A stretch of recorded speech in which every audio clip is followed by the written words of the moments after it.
Meu pai tocava violão curtindo. Minha mãe sempre também gostou de tocar piano, acordeon.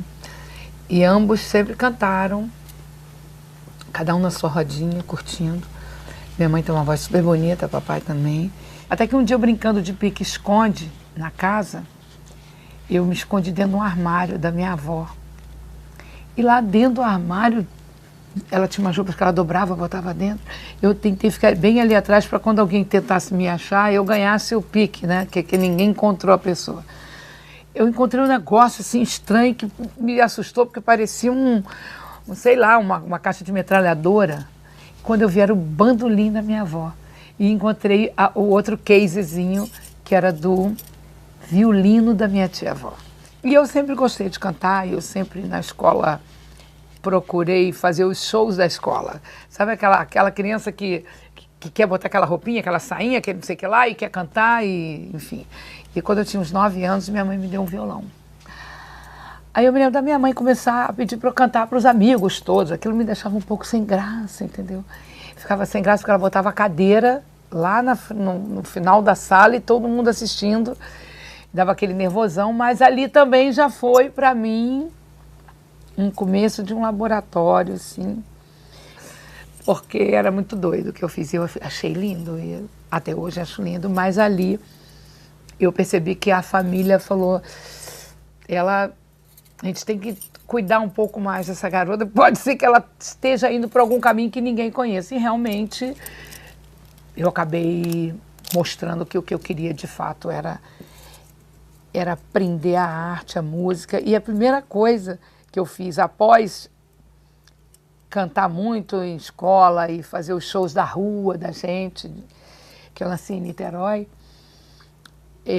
eu participei de um concurso de música que ninguém quase sabe, mas o cara que tinha feito a composição chama-se o maestro Eduardo Lages hoje, que é o maestro do Roberto. E ele me convidou na época, mais um grupo, e eu fui lá e participei escondido do meu pai. E ganhou a música. Ganhou uma música, ficou um hino de Niterói durante muito tempo.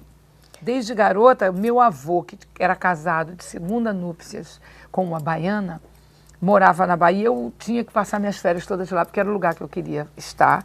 E eu ia e vinha falando a porta, olha aí a porta, feche a porta. Então todo mundo pensava que eu era baiana desde garota, baiana nascida em Salvador ou na Bahia.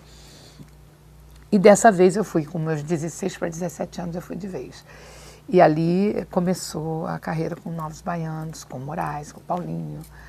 E foi assim, para o meu pai também foi uma surpresa, para todo mundo foi uma surpresa, mas a surpresa foi tudo ter dado certo, entendeu? Não foi o fato do talento, mas como é que aquilo tudo deu certo e de repente já estava bombando na televisão, né? E isso que às vezes é o mais difícil. Mas eu de criança eu tinha muitas visões, muitas coisas, e eu tive uma dessas visões, que foi um encontro com Deus, onde ele falou para mim assim: vai pintar uma passagem para você, vai chegar uma passagem. E quando essa passagem chegar, você vai para esse lugar. Eu tinha uns dias que eu tinha resolvido fazer um tal de um jejum, que eu também tinha ouvido, coma só legumes, frutas e verduras. Mas isso, se eu contasse para meus pais ou para qualquer pessoa, naquela época, principalmente, essa menina está ficando maluca. Hoje a gente aceita isso, todos nós sabemos que a gente, na nossa intuição, na nossa espiritualidade, a gente já tem uma maneira diferente de ver. Naquela época isso era mais comum que se a pessoa fosse completamente doida. E eu, como eu resolvi fazer o tal jejum, comecei a comer legumes, frutas e verduras, já dava mais ou menos uns 20 dias. que eu estava nisso, eu senti que eu estava muito lúcida. Falei, nossa, essa alimentação está me deixando assim. E era já um fruto de um efeito, de algo que eu estava fazendo dentro de um planejamento, de um foco que era mais espiritual do que propriamente dentro da nossa dimensão aqui. E no meio desse jejum, que eu não contei para ninguém, porque eu já tinha feito outros jejuns, porque eu tinha uma tia que ela era muito católica e ela fazia alguns jejuns dentro da religião dela. E eu comecei a testar por que ela fazia jejum, e eu comecei a fazer jejum sozinha, escondidinho, e me sentia maravilhosamente bem. Então isso eu fiz para curtir, para entender um pouco ela. Quando eu fiz aquele para mim, eu já fiz querendo saber por que eu estava ouvindo aquilo. E no meio daquilo é que eu ouvi, você vai receber uma passagem, e quando essa passagem chegar, você vai para esse lugar. Eu falei, bom, acho que essa alimentação agora já está começando a me fazer mal. Eu estou ficando meio lelé de fato, porque como é que eu vou para algum lugar se eu tenho 16 anos? Era plena ditadura. Aí, não acreditando muito, mas deixei passar, encontrei uma menina no meio assim, ali. Mas sabe, tem um lugar chamado Avenida Princesa Isabel, que fica no Leme, que é uma avenida grande. E ela estava meio chorosa ali numa daqueles pedaços ali da avenida, e eu parei e perguntei o que ela estava, o que era que ela tinha, porque eu gosto muito de ajudar pessoas, eu tenho essa onda. E ela me contou que ela estava brigada com o marido, ela era muito jovem, e que o marido, ele estava violento, e que ela estava com medo que ele matasse ela praticamente. Aí eu levei ela até em casa, e onde é o Rio Sul hoje, que é um grande shopping aqui do Rio, era um lugar chamado Solar. E era uma espécie de... Como é que eu faço? Não era bem um hotel, mas era uma pousada grande, onde morou todo mundo. Você pode imaginar, morou Elis, morou Jorge Ben, morou Caetano, morou Gil, morou todo mundo. Era artista por todo canto. E ela estava morando lá, baiana. E eu a levei na casa no primeiro dia, e foi tudo bacana e tal. Ela falou, agora você vai embora que meu marido vai chegar, vai dar um ataque, mas vem aqui amanhã, me ajuda. E eu comecei a consolar. No dia seguinte eu fui, e no outro eu fui. Isso era em julho de 1969. Aí, no último dia que eu fui, ela virou para mim e falou assim, olha, toda machucada, ela disse, a minha mãe pediu que eu voltasse para casa, que eu largasse tudo isso daqui, porque ela está com medo que eu morra. Porque nós estamos tendo brigas, ele é muito violento, e eu vou me embora. Quero te agradecer a ajuda, e minha mãe me mandou algumas passagens, só que ela mandou uma a mais. Você não quer ir não? E me esticou a passagem. Quando ela me esticou aquela passagem, eu tomei um maior susto na hora que eu falei, a passagem. Eu falei para ela assim, olha, que horas que você vai? Ela disse, eu estou indo hoje à noite, mas... nós vamos sair daqui, eu acho que eram umas 10 horas. O ônibus ia para a Bahia meia-noite e meia. Eu falei, olha, eu estou ouvindo todos os dias sobre essa passagem. Ela me olhou assim, achou meio engraçado. Você se guarda, se eu vou orar, falei para ela. Eu vou perguntar para Deus se é isso mesmo. Ela também, mas como eu tinha consolado muito ela com essas palavras, ela estava mais aberta. E se realmente for para eu ir, eu vou estar aqui às 10 horas. Fui para casa. Me ajoelhei do lado da minha, assim na frente, minha cama estava encostada na parede, eu me ajoelhei aqui e comecei a chorar. Falei, Deus, é o mês do meu aniversário, eu faço aniversário amanhã, no dia era 17 de julho, como que eu vou contar para meu pai, para minha mãe isso, né? E aí, eu ouvi Deus falar comigo, eu estou te mandando para uma missão, e os seus pais vão ter honra de você. Aí eu fui, deixei uma carta para papai e mamãe e falei, olha, pelo amor que vocês me têm, acredita que Deus falou comigo e tem algo muito importante que eu vou pegar, que vai acontecer na minha vida, que tem a ver com o futuro que eu quero. E não fiquem tristes, mas tudo vai dar certo. Mas na madrugada, dentro do ônibus, quando bateu meia-noite, minha perna começou a tremer. Eu falei, tô maluca, eu faço 17 anos agora, se esse ônibus parar, pedir documento, eu não tenho, meus pais, meu Deus. Aí começou a me dar aquele horror total, até que uma pessoa que estava do lado virou e falou assim, Pois é, que legal, né, e tal, quantos anos você tem? Que eram as pessoas que estavam indo com ela. Eu falei, eu faço aniversário agora, eu tenho 17 anos. Você tem 17 anos? Apavorou. Falou, Ediane, gente, ela tem 17 anos. Se esse ônibus for parado, nós vamos presos, ela é menor de idade.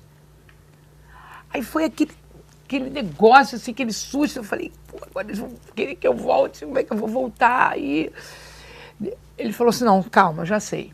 Se esse ônibus for parado e te pedirem documento, você não conhece a gente, ok? Eu falei, nossa, tá bom. Mas já assim, apavorada, quando ele se levantou, o nome dele é Saldanha, ele faz cinema também, um cara super conhecido. E disse, eu tenho um presente para você. Abriu uma bolsa e me entregou uma caixinha preta. Não entendi nada, pensei que era uma caixinha, de repente, para eu guardar pulseiras, coisas assim. E ele, ao me entregar, eu abro e dentro daquela caixa tinha um microfone. O cara nunca tinha me visto. Não sabia dos meus sonhos, não sabia nada. Eu abro uma caixa e vejo um microfone. Eu falei, é o sinal. Vai dar certo a minha carreira. Eu vou fazer o que eu tenho no meu coração. E, de fato, ao chegar em Salvador, já estava com o meu coração tranquilo. Eu fui para a casa da Ediane, com sua mãe, com sua família. E ali,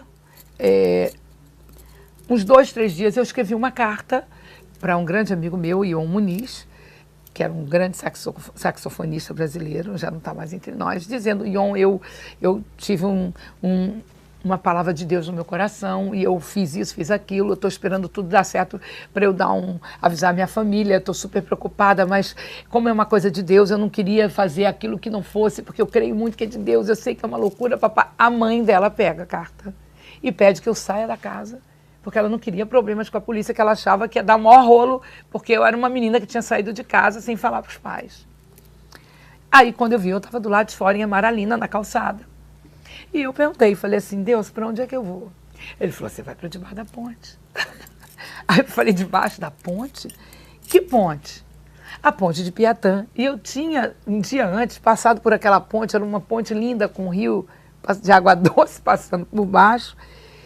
E eu fui para a ponte de Piatã e eu encontrei um jeito naquela ponte onde eu fiz ali debaixo uma casa por alguns dias. E a coisa mais genial do mundo foi que logo em seguida eu tinha sido apresentada a Moraes, a Paulinho Boca de Cantor e Galvão por ela, que eram amigos dela. Antes a mãe dela pediu que eu me retirasse de casa.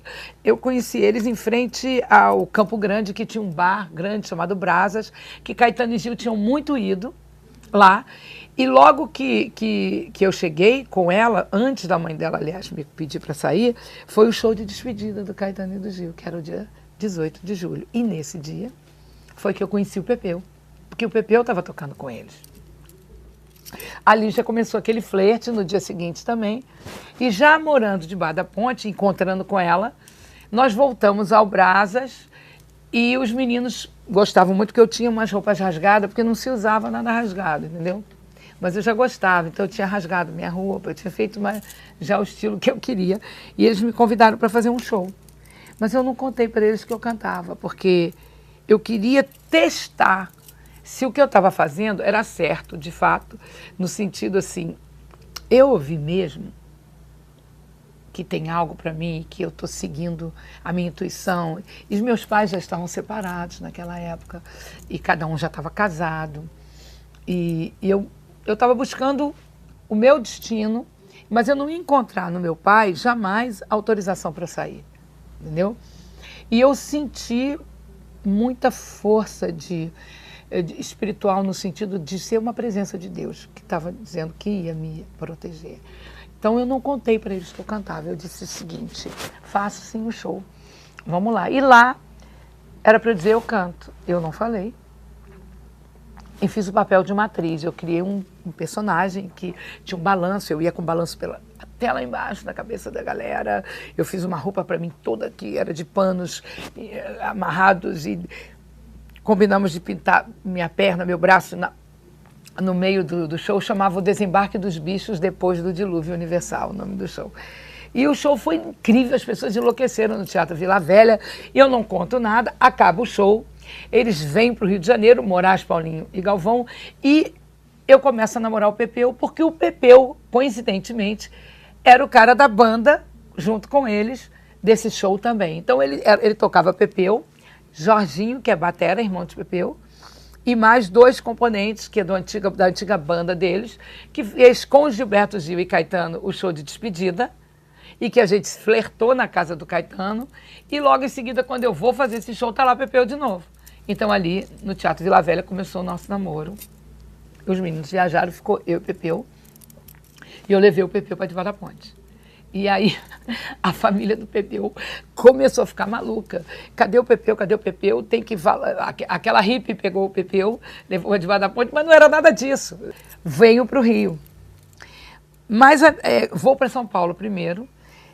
E em São Paulo a minha mãe me encontra, porque quando eu salto em São Paulo, eu usei 2 coisas muito que eu fiz naquela época. Era o espelho do Fusca aqui, um espelho do retrovisor de Fusca daqueles antigos, e a metade de um volante do Fusca, a parte de metal que eu juntei aqui, e ele fazia um desenho e eu botava o cabelo por cima.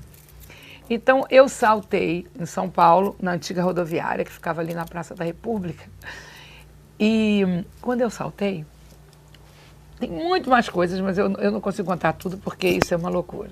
Mas encurtando um pouco, quando eu saltei, eu troquei a roupinha que eu tava pela minha roupa normal. Fui lá dentro do toalete, coloquei a minha calça rasgada, maravilhosa, botei os meus tamancos de quitanda porque tava um calorzinho, mas eu coloquei um colete que eu tinha todo maravilhoso de cores, de tudo quanto era cor de pele de carneiro, que tava azul turquesa, rosa-choque, verde-limão, papapá, e botei o espelho na testa. E desci ali, a hora que eu tô descendo, a mulher do ônibus falou assim, nossa, você é hippie? Eu falei, não, eu sou só livre, eu gosto de roupa louca. Assim, por quê? Ela disse, não, porque os hippies estão ali, ó, eles estão todos ali. Eu falei, pô, é ali que eu vou, porque eu tinha chegado sem endereço. Porque naquele momento, o Pepeu tinha vindo antes já, para São Paulo, umas 2 semanas antes, porque a Gal mandou chamar a banda que tocou com Caetano e Gil na despedida. Então ele teve que ir embora e eu fiquei na Bahia. E fui lá para me encontrar com ele. Quando eu fui até onde os hippies estavam, levantaram-se os hippies todos, porque era todo mundo filho de galera com muita grana de São Paulo, então todo mundo com aqueles lenços de seda na cabeça, roupas lindonas, jaquetas de couro, e eu chego com aquela cara de legítima, entendeu? Vem chegando, levantou um cara e falou, muito prazer, como é o seu nome? Eu falei, olha, meu nome é B. Oi, B, meu nome é Antônio Petkov. E Antônio Petkov é um dos maiores artistas plásticos que a gente tem hoje no mundo. Um brasileiro incrível, paulista, e nós ficamos super amigos naquele momento. E ele falou, você mora onde? Eu falei, olha, eu ainda não moro, estou chegando. Ele falou, então toma a chave do meu apartamento. Quando ele me deu a chave do apartamento, eu perguntei, eu falei, Deus, esse cara vai tentar me agarrar, esse cara vai tentar abusar de mim, quem é esse cara? É o senhor que está mandando? Ele pegando me entregando a chave assim, eu perguntando rápido. O senhor falou, não sou eu. Eu falei, obrigado. Peguei a chave. E o mais interessante, depois de tudo, é que eu depois descobri que o pai dele era um pastor. Então eles tinham também um coração já meio preparado para esse tipo de amizade. Não é uma amizade que você joga logo o interesse, entendeu? Ficamos super amigos e dali de todo mundo fui para a casa do Petkov como já sua hóspede. Mas no dia seguinte, eu era manchete de tudo quanto era jornal, porque eu não sabia que os hippies todos estavam sendo fotografados. E a minha mãe era jornalista do O Jornal, era a segunda mulher jornalista do Brasil, e recebe a foto que tinha saído em São Paulo da Betina. Ninguém sabia o meu nome, botaram alguém e falou Betina, ficou. Ela disse, não é Betina não, essa é a minha filha. Eu conheço esse nariz e conheço essa boca. Falei, eu vou até o Rio. E falei, vou procurar os meninos também para me despedir deles, porque nós tínhamos feito o show Desembarque dos Bichos, estavam todos muito irmãos já, muito amigos. Aí eu encontro Moraes, Paulinho e Galvão. Toco a campainha lá da casa do Jardim Botânico, onde eles estavam. Aí, oi, Pê, que bom você aqui e tudo mais. Eu entrei e o Moraes estava tocando um violão. Tocando uma música chamada 3 Letrinhas. São 3 letrinhas, todas bonitinhas, vindas de você nesse céu sim, assim. Quando eu vi que ele estava tocando, eu fiz um silêncio com a mão e vim devagarzinho e sentei no chão para primeiro ouvir. Ai, vou ouvir uma música, que delícia. E ele continuou tocando e todo mundo ficou quietinho um pouquinho, né? Ia ser aquele abraço todo, mas eu falei, quero ouvir. Aí ele, do nada, pela primeira vez, não aconteceu isso durante o show, mas aconteceu ali. Ele falou, canta aí. Eu falei, aconteceu. Nossa, o cara mandou cantar. Como eu não conhecia a música, mas eu vi a primeira melodia dele e eu sou boa de ouvido dessa onda, eu fiz...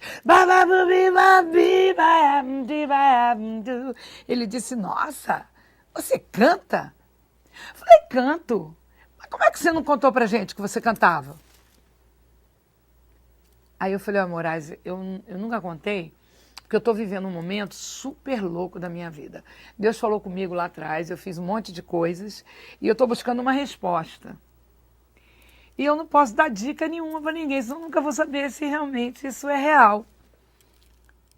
Aí ele falou, Gavão, Paulinho, chega aqui. Eles tinham já entrado assim pelo corredor, voltou, ó, ela canta. Você canta? Você não contou pra gente? Você podia ter cantado no show? Eu falei, não podia, porque eu estou esperando uma resposta. Bom, é o seguinte, a gente vai assinar um contrato amanhã de manhã com a RGE Fermata, com o João Araújo. O João Araújo, para quem não sabe, é o pai do Cazuza. O Cazuza devia ter uns 4 anos de idade. E a gente quer uma cantora com a gente está procurando. Você quer ser essa cantora? Aí eu falei, a resposta chegou na hora do gongo. E eu aprendi que Deus, ele não está no limite. Ele está depois do limite. Por isso que não vai ter bunda mole no céu. Essa casca grossa. Brinco com isso. Porque ali já era depois do limite. Já não era para eu... Já tinha esgotado o tempo. Eu tinha que voltar para casa, porque meu pai já não ia suportar eu ficar tanto tempo. Aí eu falei, olha, deixa só um minutinho que eu ir até o toalete, porque eu preciso lembrar do meu nome, porque o meu nome não será esse, Bernadette. Eu tenho um outro nome. Porque quando eu tinha 13 anos, eu estava estudando e eu tinha um armário que o meu pai tinha me dado, que você abria uma parte dele assim e virava uma mesinha. E ali ficavam as coisas da minha escola, bonitinho, virava uma escrivaninha. E um dia eu estava ali e sempre super dispersa das coisas de escola, mas querendo arte, eu comecei a falar, poxa, mas eu quero um dia virar cantora, eu quero tocar, eu quero cantar, mas eu queria que o meu nome fosse Bebê, porque queria que tivesse esses 2 Bs da Brigitte Bardot, que eu gostava muito do nome da Bebê, porque naquela época o bullying de bocão era muito forte, e eu tinha esse bullying. Ai, bocão, narizinho, bocão. E eu falava, bom, mas a Brigitte Bardot tem um bocão maravilhoso, e o dela tá maravilhoso, e a Cláudia Cardinale também, elas eram as artistas do momento da minha infância. E eu dizia, esse negócio desse bocão ainda vai virar na moda. Não, mas tá tudo ótimo, mas eu queria então que fosse Bebê mesmo, porque, olha, até o bocão a gente tem parecido e tal, e coisa, eu falei, não, mas Bebê já é ela, não posso. Até que nesse dia eu ouvi assim, não, Bebê é ela, mas você é a Baby. Eu falei, os 2 Bs. Aí começa a tocar, nesse momento, na rádio, Soy loco por ti, América, soy loco por ti, amor.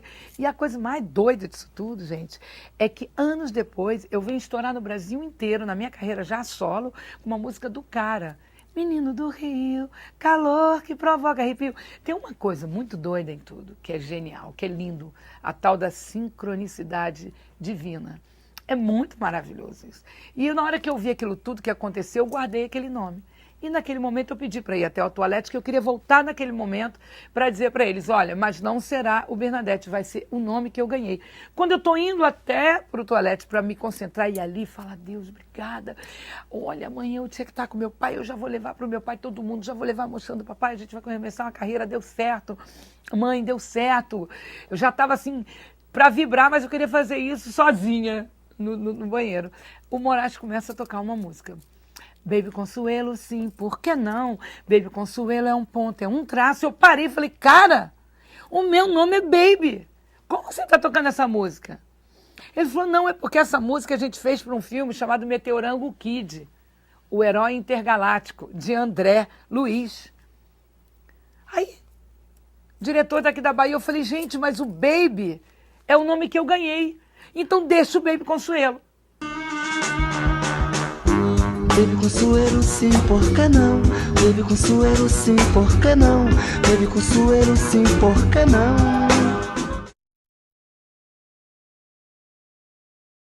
E teve um festival na Record, fortíssimo, que são os festivais da Record, e nós fomos participar com o Tom Zé, que foi um dos maiores incentivadores do grupo, que era já amigo de Moraes e do Galvão. E a gente, então, na entrada do palco, assim, na coxia, na hora que vamos ser anunciados, o cara gritou com o meu nome do grupo, e a gente nunca tinha pensado nisso. Aí alguém gritou assim, bota Baianovos, porque Caetano e Gil eram chamados de os baianos. O grupo todo da Tropicália eram os baianos. Aí um cara gritou, bota Baianovos. Aí a gente parou e pensou assim, pô, Baianovos, vai lembrar baianada, vai lembrar isso?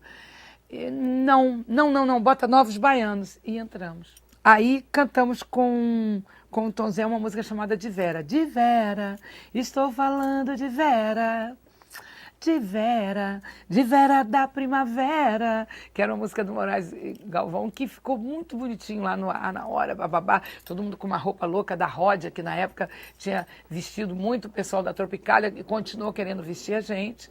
E nesse dia que aconteceu esse nome, e a gente saiu dali na cabeça e sentindo que era Novos Baianos na praça. Várias vezes a gente teve que ir buscar o Galvão, o outro, na delegacia. Cadê fulano? Sumiu. Pode ter certeza que passou um carro da polícia e achou que era um subversivo, por causa do cabelão, de tudo. Aí chegávamos lá com o disco, com a capa do disco. Aí era trabalhador, desculpa, é vocês. E saía, mas tinha que ser rápido, né? Porque às vezes muitos sumiram nisso, né? Foi bastante complicado essa questão da ditadura. Era uma coisa horrorosa ali.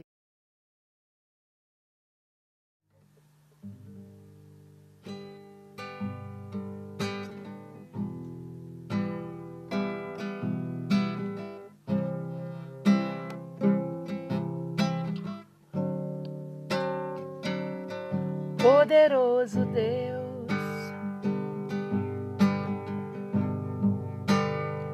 poderoso Deus, poderoso Deus, a minha alma anseia por ti. Comecei a questionar que mundo era esse que a gente estava vivendo. E aconteceu um negócio que eu nunca esqueci. Foi que no meio daquilo eu tive me veio uma memória da crucificação de Cristo, naquela hora. Porque eu achava aquilo tão absurdo, pegar um cara, botar na cruz. Aquilo tinha me impressionado demais como criança. Eu acho que a qualquer criança isso é muito impressionante, porque a história do cara é que o cara curava todo mundo. E que o outro que morreu, estava 4 dias podre, tal do Lázaro, também curou. Saiu, restaurou, e de repente eu no meio da minha dor, de que ninguém ia acreditar em mim, e que como é que ia ser isso na minha vida, e se eu ia ficar a vida inteira sofrendo com isso, veio a cruz. E eu troquei o meu sentimento naquela hora por dizer, mas e por que esse mundo matou aquele cara? Quem são essas pessoas, em que mundo eu estou? E isso me doeu muito, e eu ouvi uma voz dizendo assim, quando eu falei, que mundo é esse? Que lugar é esse? Aí veio uma voz, que eu sei que não era de Deus, mas eu não sabia no dia, e disse assim, você está no inferno. Você tem que sair daqui. Eu falei, eu quero sair daqui de qualquer maneira, eu não quero ficar aqui. Então você vai ali para a janela, põe uma cadeira, coloca o seu joelho em cima do peitoral e deixa a sua cabeça bater lá embaixo. Quando fizer bof, o seu corpo vai sair, o seu espírito vai sair do seu corpo e você vai voltar para Deus. Eu corri para a janela e já ia fazer algo aleluia, que ia acontecer a minha morte. Aí, eu corri para a janela porque a minha tia-avó, que era muito católica, Niná, ela naquela época era muito difícil para mim, porque tudo para ela também era do demônio. Ela era mais na religiosidade disso tudo e era uma perturbação danada. E eu já estava muito chateada com a Niná naquela época, que hoje eu amo e reconheço mil coisas lindas dela. Mas, se acontecerem muitas coisas aqui, não liga não, tá? Porque maior é o que está em nós do que o que está no mundo, ok? É a graça do Senhor, o poder de Cristo é sobre nós. E está tudo amarrado e repreendido em nome de Jesus. Aleluia. Concordam? Vocês concordam aí, galera? Então está concordado. Está ligado na terra? Está ligado no céu. Mas enfim. Aí quando eu fui para a janela, eu botei o joelho na janela e falei assim. Olhei para trás e falei assim. A vovó vai para o céu encontrar comigo. O papai também, a mamãe também, mas a Niná, ela estava tão bronqueada com ela, vai ficar aqui no inferno. E virei para me jogar. Mas eu não estava pensando em me jogar, eu estava ouvindo aquela direção que eu acho que muita gente que se suicidou e se suicida, né, é porque ouve e não clama antes. Tem que perguntar, Deus é o Senhor mesmo? Porque se não for, tira isso de mim. Nessa hora, Deus é muito bom, porque nós entendemos, como pastores também, que tudo que você tem que levar para a cruz. Eu não sabia disso ali, não tinha a menor ideia. Levar para a cruz significa levar para o lugar onde o inimigo foi vencido. Isso é um papo Matrix, tá? Então, ali eu te digo que o Espírito Santo de Deus me levou para a cruz e eu não sabia. Vou ter que arrepiar, tá? Não tem jeito. Me levou para a cruz e eu não sabia. A partir do momento que eu vou para a cruz, eu abro um caminho Matrix, com a quarta dimensão de Deus. Do reino que não pode ser abalado. Isso também é outro papo Matrix, para uma outra matéria. Mas temos que falar a verdade, somente a verdade, nada mais que a verdade. E aí, o que acontece? Naquele momento que eu tinha, antes de ir para a cruz, o inimigo se antecipa e me coloca para eu cometer um suicídio sem saber. Quando eu vou, que eu acabei de dizer que a Niná que ia ficar, que eu vou virar a cabeça, aí eu ouço a voz. Como eu tinha ido para a cruz, eu tinha uma brecha do bem aberta. Estava em mim, porque eu senti a dor de Cristo. E isso é conectado com o céu. E isso foi uma semeadura momentânea que eu fiz. Então deu legalidade para o Senhor entrar e dizer, ei, cuidado, hein? Porque se você não morrer, você vai se quebrar toda. E quem vai cuidar de você vai ser a Niná. Quando eu vi aquilo, eu parei e falei, não, toda quebrada, ainda com a Niná, que eu já estava por aqui, cuidando de mim, eu voltei e falei, eu quero ficar, então, na terra inteira.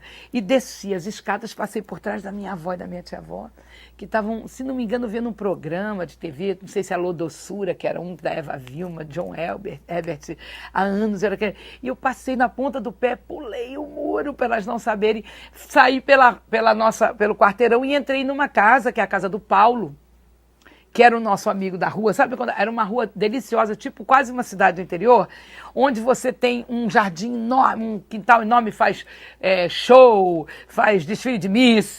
A rua era animadíssima, milhões de artistas na rua. E eu entro e pergunto, o Paulo está? A mãe dele estava limpando a sala e falou, não, o Paulo não está. Mas senta aí.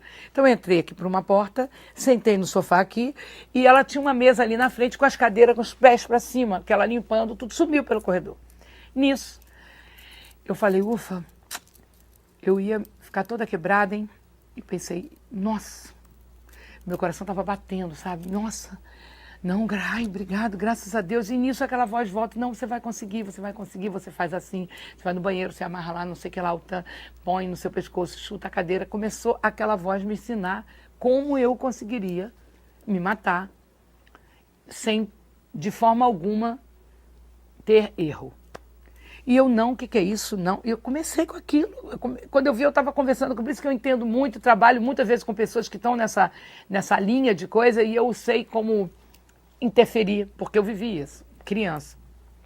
Falei, não vou. Aí aquela voz, você não vai conseguir esperar chegar a 18 anos, você vai ter que viver com esse problema a vida inteira, você não gosta daquele picadinho que tem aquela batata. Ele começou a botar tudo o que eu não suportava, foi vindo, você não vai aguentar. Aí eu resolvi me levantar e ir fazer. Eu falei, então eu vou tentar mais uma vez, vou entrar no banheiro, vou trancar o banheiro, vou levar a cadeira, depois eu chuto a cadeira e aí ninguém consegue me pegar. Quando eu ia me levantar, mais uma vez, o lindo papaizão fez algo tremendo. Eu gosto muito de brilhos, de tudo, de brincadeiras, não sei o que lá, papapá, essas coisas de glitter, de tudo, é coisa de criança mesmo. e de mulher.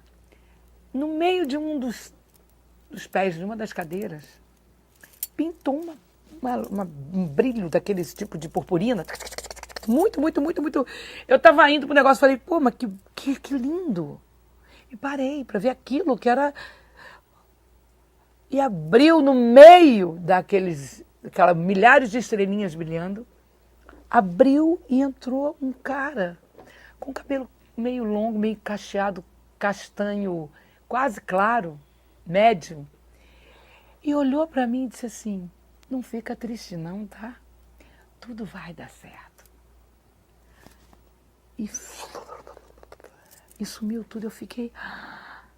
Aí dentro de mim, Deus está me vendo, foi um anjo.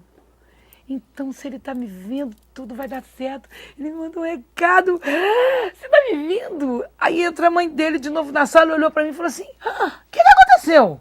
A minha cara era... Aí eu vi, não fala nada, uma hora você está vendo demônio, outra hora você está vendo anjo, eles vão te internar. Eu falei, nada não. E saí rapidamente dali e tive que ficar, te dizer, eu dei umas 30 voltas em volta do quarteirão, dando um trote assim, não sei se alguém, quando era criança, fazia uma corridinha que não cansa, né? Eu fiquei em volta daquele quarteirão que era enorme, eu dei umas 12 voltas para conseguir aterrissar, porque eu voei, eu senti Deus dentro de mim falando comigo, dizendo, fica tranquila que a sua vida vai dar tudo certo, você não vai... E nunca mais, nenhuma daquelas aparições apareceram, nunca mais eu tive medo de nada, e ali eu comecei a minha vida espiritual.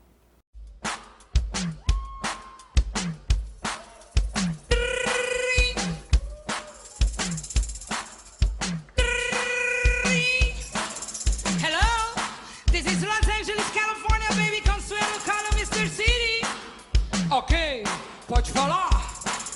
Alô, papai? Eu tô telefonando pra contar que nós fomos barrados. Aonde, minha filha? No baile? Não, papai, na Disneylândia. Eu estava grávida do Krishna Baby, do quinto filho, de 8 meses. Já tinha viajado fingindo que não era 8 meses, essas coisas, para gravar o disco em Los Angeles.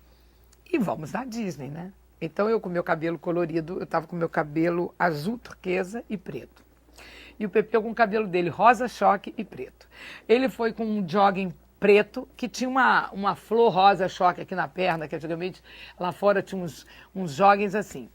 O Pepeu muito extravagante, e eu também, eu estava com aquele barrigão com uma pelerina azul turquesa, que descobri essa pelerina no meio das minhas coisas até hoje. Falei, nossa, olha só a lembrança da Disney. E toda de azul turquesa, e na minha calça tinha, aliás, eu com cabelo rosa, ele com cabelo azul. A dele era a flor azul e a minha era a flor rosa e um sapatinho rosa meu. E entramos todos para ver a Disney. Quando a gente está na fila, já tinha pago o parking, $1 para o carro e tudo mais, lá vem um camburão da Disney, não. Lá vem um guarda enorme daqueles e vai correndo para o guichê de comprar e fala com a pessoa lá e acontece que lá, daqui a pouco vem um guarda e não sei o quê. E aí a pessoa que estava conosco falou, gente, está acontecendo uma loucura. O cara está dizendo que vocês não podem entrar. Eu falei, não pode entrar? Poxa, não respeita um barrigão desse aqui não, uma mulher grávida, pelo menos. Ele falou, não, é porque tem uma ordem na Disney que nada pode tirar a atenção dos brinquedos do lugar. Eu falei, não fala isso não, que isso é demais de legal, eu não estou acreditando. Pô, eu quero muito ver essa Disney, mas é o quê? Não, diz que tem uma ordem do Walt Disney que não pode nada nem ninguém que tire a atenção dos brinquedos pode entrar. Eu falei, mas eu vou competir com o Mickey, com a Minnie e com todo mundo, e com esses castelinhos, essas coisas. Aí eu comecei a rir, eu tive um ataque de riso, eu queria sentar no chão de rir, não acreditava. E aí eu falei, não, mas fala lá com o cara que não, que a gente veio do Brasil, somos artistas, estamos gravando um CD, e agora hoje é o nosso dia, um dia off, que a gente está aqui, não, que não dá. E ele chamou o camburão, aí veio o camburão da Disney, que é uma gracinha, é um castelinho. Aí... salta o cara que saltou, com aquele monograma da Disney, ele tomou o maior susto, porque ele mesmo viu que era um absurdo. Ele não esperava que tivesse uma mulher com aquele barrigão. Ele entendeu que eram artistas, mas ele não conseguiu desautorizar o guarda. Por isso que na música Barrado na Disneylândia tem, ei moço, não, como é? Não é que eu até me lembrei, me esqueci, mas eu faço a voz de um guarda como se fosse falando em português com sotaque. Não, como é que é? Não pode tirar brinquedos do lugar, você tirar a atenção dos brinquedos do lugar, porque foi cômico aquilo tudo. Foi quando pintou um guarda, sujou, inglês começou a falar. Não vendam ingressos pra eles, aqui eles não podem entrar. Com esses cabelos coloridos, aqui há um lei, ninguém pode tirar atenção de brinquedos do lugar.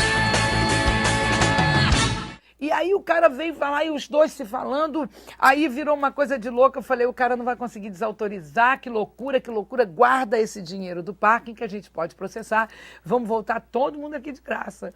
Porque era 4 de julho, que era o dia da independência, e aquele dia tá todo mundo ainda mais colorido. E a tinta do cabelo eu tinha comprado lá, não tinha no Brasil, agora tem, mas não tinha. Então eu estava completamente dentro do contexto. E aí fizemos a música Barrado na Disneylândia, saímos de lá felizes da vida, que eu falei, olha, isso aqui tem que avisar no Brasil para todo mundo que a gente foi barrado na Disneylândia, ainda que vai perguntar, drogas, né? Eles estavam drogados? Não, foram os cabelos coloridos. Falei, que delícia, porque eu sempre levei todas essas coisas, assim, para um lado muito agradável. Nunca me tocou, assim, uma pessoa pensar mal de mim. Eu entendo perfeitamente, eu não sou uma pessoa normalzíssima. Agora até muito mais, porque está todo mundo também mais anormal do que era, né? Mas naquela época. E foi um sucesso incrível. E a Sara Shiva, que era Ariroca, participou da composição da música do Barrados na Disneylândia.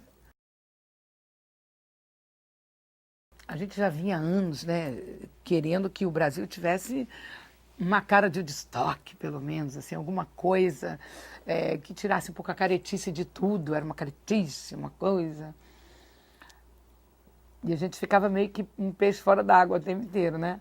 Aí quando o Medina, na época, aparece, mesmo de terno, todo arrumadinho, que ia ter esse grande evento, essa coisa toda, a gente falou, pô, até que fim, né?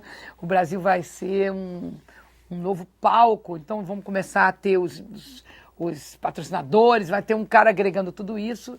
E fomos convidados, ficamos super contentes com isso e fizemos 2 shows históricos, sensacionais. E nos preparamos. E eu me lembro que tem um fato histórico muito doido em tudo isso, porque quando o nosso Isso é uma história muito louca, mas eu vou contar. Quando o nosso empresário na época, Toninho Moraes, assinou o contrato, ele na hora não viu direito, não sei como que passou desapercebido, e ficou vendido o show como se fosse Baby e Pepeu junto. E eu falei, não. Quando o contrato veio, eu falei, não tem condição, porque ele tem um CD e eu tenho outro. E nós fomos lançar os nossos CDs, isso vai atrapalhar tudo. E aí ficou aquela confusão, mas agora vocês vão ter que dar um jeito. Eu falei, tá bom. Não falei pro Toninho, não falei para ninguém, nem pro Medina, nem para quem estava na época cuidando. Eu chamei minha segurança, contratei 12 armários imensos e tenho que confessar isso aqui, né, na faculdade. Mas aí o que eu fiz? Falei, olha, gente, nós vamos tocar 2 shows. O Pepe vai fazer 40 minutos. E quando bater 40 minutos, os americanos vão chegar, porque os americanos estavam barra pesada de suportar. Que eles comandavam toda a estrutura de palco. E eles são muito fortes, muito grandões e ao mesmo tempo muito... eu vou dizer grossos, mas era como se fosse, era o jeitão deles de profissional. Bloco, nego ia saindo, a gente ali, brasileiro, mirradinho. Eu contratei esses 12 que eu falei, olha, quando der 40 minutos que os americanos chegarem para mudar o palco, vocês seguram os americanos, acabou o PPO, eu vou entrar. E ninguém fala nada. E eu vou tocar 40 minutos e vocês fiquem todos atrás e não deixem ninguém tirar meu palco. E eu entrei, Pepeu tocou os 40 minutos e eu não entrei, ficou meio engraçado, porque nem o Toninho, nem ninguém entendeu, a Baby não vai entrar, e eu chavada calada, Pepeu sai, eu entro no palco com a banda lá e faço 40 minutos e o pau quebrando lá atrás. Os caras tentaram tirar e a minha galera fortona, na época, era o Carlão, que é um famoso segurança que praticamente se formou com a gente, montou até a estrutura dele toda, veio vindo, ele era só ele, depois ele montou uma grande estrutura. E a gente estava com os caras, os maiores de porte físico do Brasil, para poder segurar a onda da galera que vinha com tudo. E assim eu consegui fazer o meu segundo show, tipo, na marra, no método japonês, na marra. Ninguém pôde tirar. Mas, desce o que desce, eu tinha que mostrar ao Brasil o meu trabalho. Eu não podia dividir com o Pepeu 25 minutos para cada um. Não deu na minha cabeça isso, ou 35, ou seja o que for. Não deu e esse meu lado dos 68 generais da minha família foi mais forte. E eu botei a segurança e fiz o show que eu queria. E eu acho que quem ganhou isso foi o público, que hoje a gente tem esse show.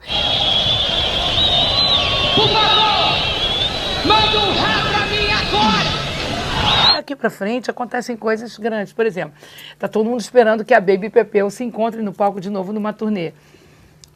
Nós estamos todos planejando isso. Isso vai ser super lindo. Ao mesmo tempo, eu tenho um CD do gospel pronto, já há um tempo. Foi gravado nos Estados Unidos, foi gravado com aqueles corais maravilhosos, para ser lançado no momento certo e na hora certa. Paralelamente a isso, tem o livro, Não Vai Ter Bunda Mole no Céu, só casca grossa. Temos uma conferência que é Andando em Santidade na Babilônia, para nego saber o que está acontecendo, o que é, o que não é, que é o também Não Vai Ter Bunda Mole no Céu. E tem o prosseguimento do que vai acontecer para frente da carreira. Eu estou super, hiper, assim, ligada e antenada naquilo que eu tenho como compromisso com Deus, entendeu? Vai ser tudo do jeito que Ele quer, porque todo dia eu acordo e digo, Senhor, o que não for do Senhor pode tirar da minha vida, porque eu sou apaixonada por Ele. Eu conheço Ele não só de ouvir falar, mas em espírito e em verdade. Então, a minha vida não tem graça nenhuma se não tiver no Matrix de Deus, entendeu? Se não tiver com Ele. Então, o que vai acontecer vai ter que ser sempre pela mão dEle. E todos os dias, assim, eu tenho minha consagração diária de várias horas durante o dia, de meia hora, às vezes meu telefone está tocando, ninguém sabe o que é, e eu que já programo para eu todo de meia hora, eu te amo, e volta. Toca meia hora, bonitinho, você é maravilhoso. Eu tenho essa brincadeira com o Senhor, eu amo isso aí. Então, eu acho que todos podem esperar todas as coisas boas e lindas, e Baby Pepeu no palco, brevemente, nesse cinema, vai acontecer também.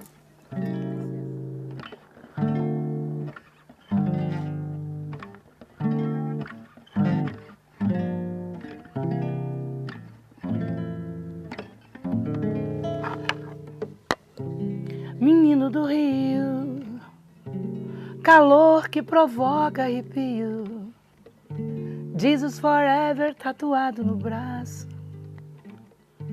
calção, corpo aberto no espaço, coração de eterno flerte, adoro ver-te, menino vadio, tensão flutuante do rio. Eu canto pra Deus proteger-te.